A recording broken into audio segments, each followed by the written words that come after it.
and they just give up. All right, we did it.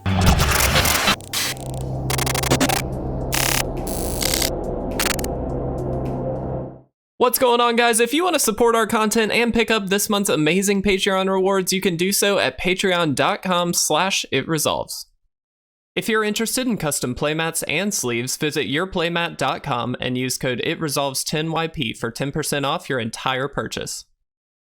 What is going on, everybody, and welcome back to another standard gameplay video. I hope you guys are doing exceptionally well today. It's great to see you. Before we get started, I just want to remind you, please make sure you subscribe. It really does mean a lot to us. It helps out the channel, but not only that, you're entered to win some free Neon Dynasty draft booster packs. In fact, a full draft booster box, which is pretty awesome. We're going to be giving that away on February 23rd, so please do check out all the details. We've got a video here on our channel as well as some details over on our website. But let's talk about today's deck. This is brought to us by Max Damage 9999, which is awesome. Very, very small channel, but definitely starting to throw some gameplay up. And so I wanted to test this deck out, see how they're doing. We'll link them down below, so please go check him out. Go hang out. It's a good time. But let's talk about this. It's basically your straightforward Selesnya Humans list with a couple of really interesting additions. So obviously, we've got some nice top-end stuff. We've got Sigarda here as a 3-of, which is just an absolute powerhouse card, as we know.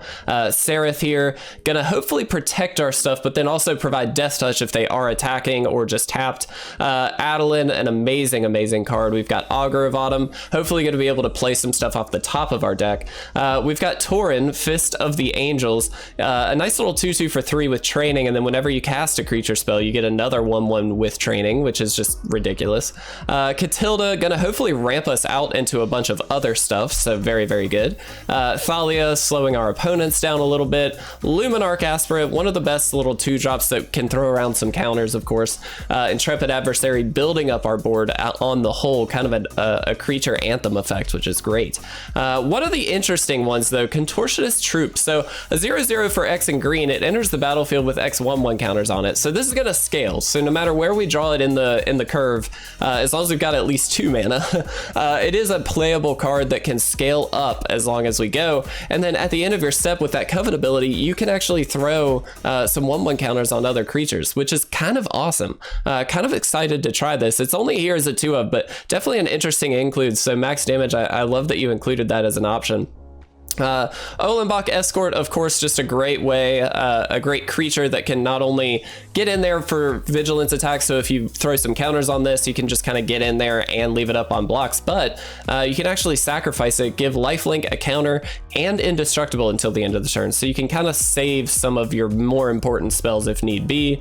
And then Hopeful Initiate is here as well, of course, as a 1/2 for 1 with training, and then you can actually remove some counters to destroy an artifact or an enchantment based on what you find yourself against. So very interesting deck here. I'm very excited to try this out. In the land slot, we do have Cave of the Frost Dragon as well as Faceless Haven as our man land options. And then actually Evolving Wilds is here too. Kind of an interesting include, but I'm curious to see how this goes. We don't normally see this unless we're doing kind of a landfall deck. So just a little curious as to how that actually will play out. But we'll do the best we can, guys. It's going to be a really fun time. Again, Max Damage, thank you so much for sharing this over on Aether Hub. Link to his channel down below. Please go check that out. But let's jump into game 1 right now. All right, guys, here we are for game number 1. And yeah, I mean, this is a pretty easy keep. It's not in a super amazing hand by any means, but we've got the Katilda, which can hopefully get us out for quite a bit of damage here. It looks like we're going to be up against another creature deck as well, which is kind of nice. So let's see how this goes. No turn 1 play, unfortunately, but the turn 2 should be quite good for us. That Luminarch Aspirant, I think, is definitely going to be the turn 2 play. I want to save the Katilda for when we can play it and then immediately utilize its ability with one of the other creatures we've got. So let's go ahead and throw this out. Let's get a counter going, and hopefully they don't have too many like borrowed times or anything like that. That's kind of my worry with this style deck, is something along those lines. But looks like it is going to be mono white, so hopefully we can outpace them a bit here. We will see. They definitely had a stronger start than we did, so that is a problem. I think we don't block. I think we let them go for this. They're not going to boast it, though, so that's a little worrisome. They might just have a borrowed time here. I mean, Ah, okay. Yep, they are gonna boast it. Okay, cool. All right, so what do we want to do? We can do this. We can do this. And we can do this. This is gonna throw a counter here, and then now we've got a first striking threat, so we can kind of just safely block whatever we need to. That's hopefully gonna throw them off. It may not, but it also might slow them down. If they happen to not have a land here, it's kind of difficult for them. This is frustrating, not the worst thing though, solely because the Katilda is actually going to help us out quite a bit here, just allowing us to kind of turn our creatures into really nice lands, essentially. So we'll see how this goes. That flying is a bit annoying, and the fact that they do pick the Intrepid Adversary just means it's going to be that much more difficult to activate its ability, but... Oh, interesting. We definitely just killed this. This has first strike, so I don't know exactly why they attacked at all. That was kind of an odd play from them, but I'm cool with it. Let's go ahead and throw this out. Easy play. Let's go ahead and throw this out. Gonna give us an extra little creature token here, and then we can pass. Where do we want to throw the counter? We do need to get some extra blocks in here, I imagine, so... let's throw the counter here, I believe. Now, do we want to attack in? I think not. I think we just wait. Maybe we should, I don't know, but I'd like to bolster up our board a little bit here first. And we actually can just use the Katilda to do so, but we'll see what happens. They have an Intrepid Adversary of their own, which I'm sure they will use here. Yep. Which is kind of okay. It's still not the end of the world for us. They do get in for this, but that's kind of it. All right, throw that out. Let's throw this. It's gonna give us an extra creature token here. Yeah, we'll do this. Do we want to pay again is the question. I'm gonna decline. I'm just gonna pay the 1. All right. And then here we actually get an extra token, which is kind of nice. Let's throw it here. Let's get this. The lifelinking creature is definitely a strong one, so let's do that. And we'll attack with these two. We do need to start pressuring them a little bit since they're certainly doing the same for us. If they want to double block some stuff, go for it. I'm totally cool with that. It's a lot of pressure off of us if they do, so... That's fine. All right. We can also just sack this to give indestructible to something if we need to. Don't particularly want to do that, but we can. All right. Do we want to trade? I think I'm gonna... Yeah, I'm gonna do this. We're gonna give it lifelink and indestructible. That lifelink could be very crucial for us.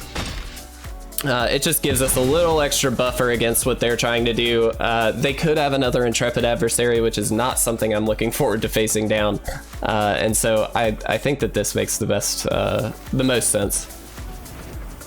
Okay, so they're gonna exile a card from a graveyard. That's fine.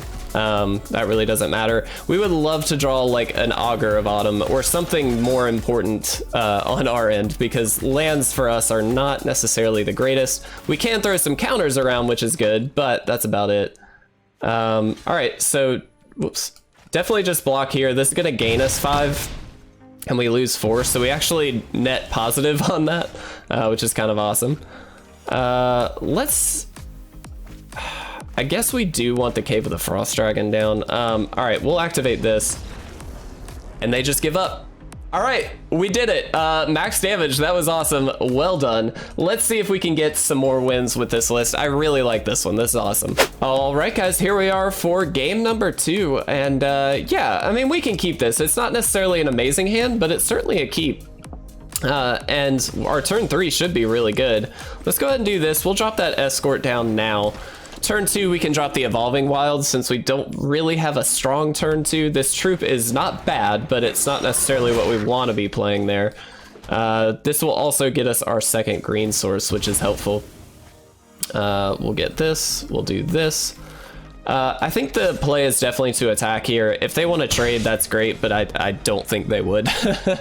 And hopefully... Ooh, very good. Okay. No blocks. We're going to take 4. Not much we can do about that one, unfortunately. Let's play the farmland. I think we go for the Torens. It's just, I think, a stronger play. All right. Let's see how this goes. I should have mentioned also, this does not throw a counter around. It's if the creature has a 1/1 counter. So that was kind of a mistake on my end in the deck text. So just a heads up there. Yeah, I mean, we can't do too much about this. We just have to take it, I think. Ooh, this is rough. I mean, this is just the nature of the deck we're facing here, of course, but it is a little difficult to deal with. Let's get this out. At the very least, this may slow them down, and give us a little option here. We'll see. I don't love this though. We can give it indestructible, I suppose. Target creature. Oh no, we can't. Oh, that's sad. Yep. Man, they are just killing us with these burn spells. I mean, there's nothing we can do about this, truthfully. They just have us. But wow, this is good. So we have to block something here. Yep. I don't think there is a single draw that we can get here that would actually save us. It's a good try, but it's still not good enough. We'll drop this. All right. I mean, it's the best we can do, right? Yeah, I think we're just dead. I mean, they can... If they burn anything, or if they just attack with Faceless Haven, they win. All right, I'm just gonna good game them here. They definitely have us. Yeah, it looks like they had us anyway. All right, fair enough. That Bloody Betrayal was gonna kill us. Let's go ahead, let's jump into a game 3. That was super quick. All right, guys, here we are for our 3rd game, and yeah, we definitely keep this. This is pretty good. So turn 1, we get to Hopeful Initiate. Turn 2, we've got that Luminarch Aspirant, which is going to be great because we can start throwing some counters on this. I like the extra toughness off of this. It really makes a big difference in my opinion. So let's do that. That Evolving Wilds, I am not sold on though. And you can kind of tell why right now. While it does help us kind of get the colors of mana we need, in a deck where you're trying to play things on curve very early in the game, it's a little tricky. It's not the end of the world by any means, but it is definitely a little more difficult. Let's go ahead and pull that white source that we will need. All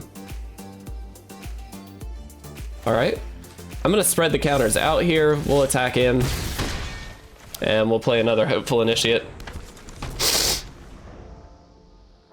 Yeah, I think this works out okay.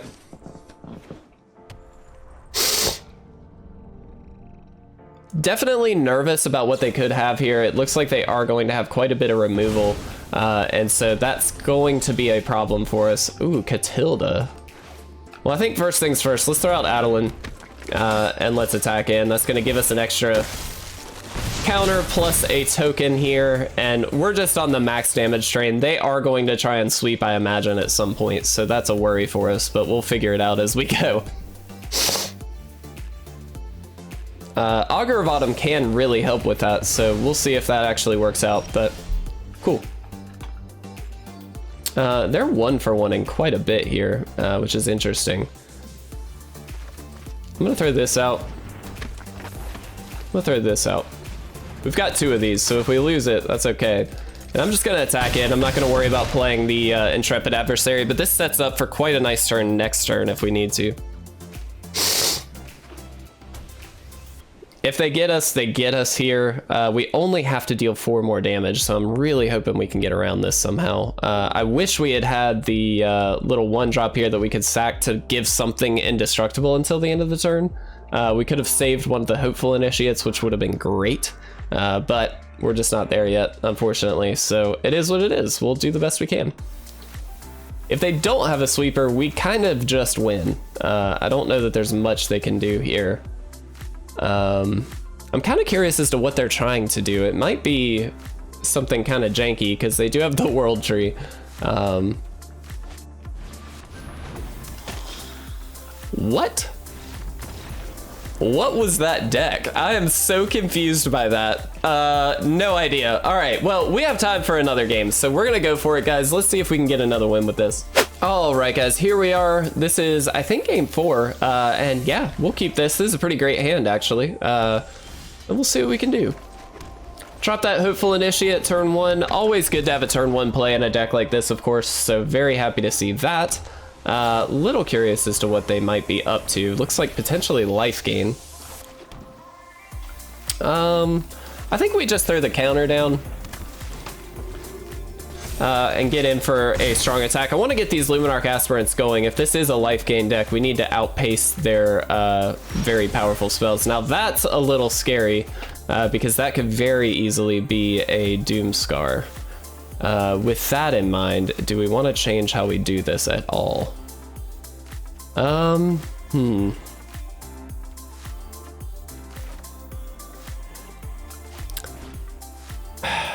not loving that. I'm gonna hold off.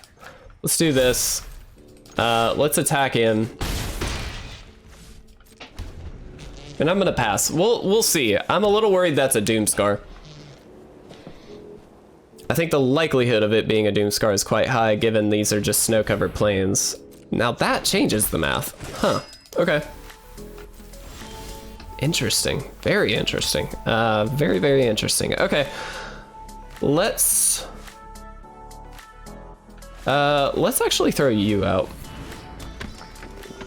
And maybe just you. All right. I'm gonna throw one here and one here, I think. We'll get in. They obviously can freely block one of these and that's fine, but it is gonna get in for a good chunk of damage here, which is good. I'm not sure.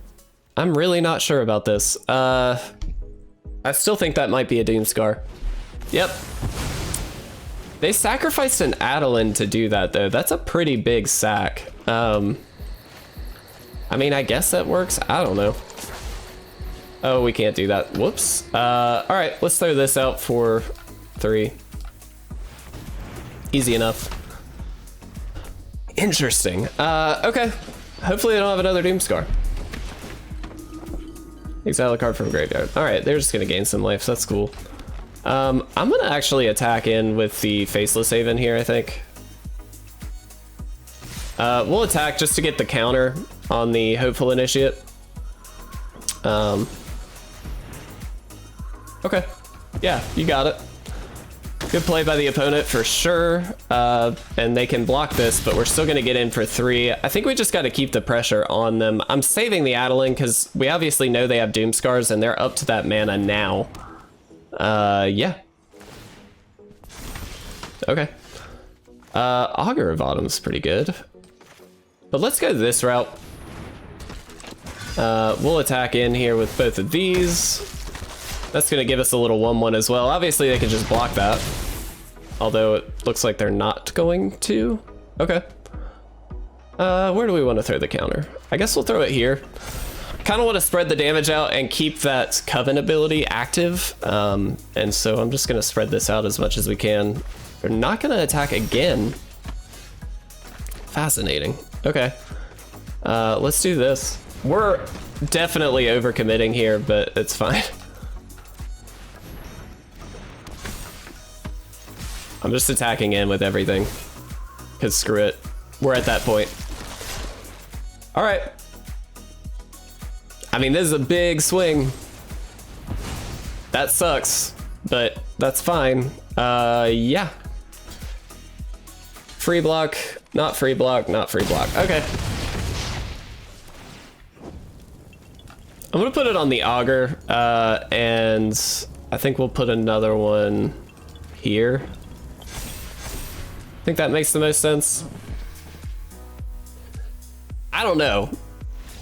All right, cool. I was about to say, if they have another Doomscar, we are really in trouble because we got nothing following that up. All right, awesome. Well, let's talk about this.